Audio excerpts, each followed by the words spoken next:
এটা বিষাক্ত মকৰাই শব্দবোৰ ভক্ষণ কৰে। ৰাতি ৰাতি এখন বিশ্বযুদ্ধ হয় সেই উন্ননাভ আৰু স্লিপিং টেবলেটৰ মাজত। শব্দবোৰে যুদ্ধ কৰে। যুদ্ধ হয় সময়ৰ সৈতে, যুদ্ধ হয় ভগৱানৰ সৈতে, যুদ্ধ হয় আন্ধাৰৰ সৈতে, যুদ্ধ হয় পোহৰৰ সৈতে, যুদ্ধ হয় ধুমুহাৰ সৈতে।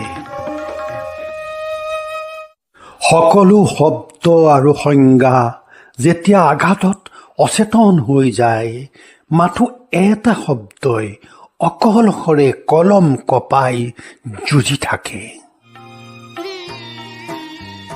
কিয় কিয় কিয় আৰু কিয়? উত্তৰ দিব নোৱাৰি নিমাত হৈ যায় নিশাৰ সকলো নক্ষত্ৰ, নিমাত হৈ যায় পৃথিৱী, নিমাত হৈ যায় আকাশ।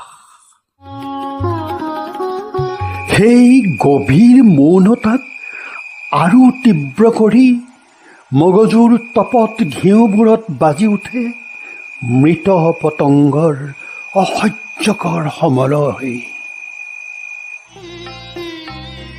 অৱশেষত গোটেই ৰাতিৰ শেষত দৰৱৰ নিচাই পৰ্বতৰ দৰে হেঁচা মাৰি ধৰে ক্লান্ত শৰীৰক।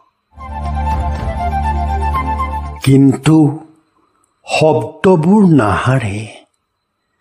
আকৌ যুঁজি যুঁজি শিতানত লিখি থৈ যায় সিহঁতৰ আশাৰ কবিতা।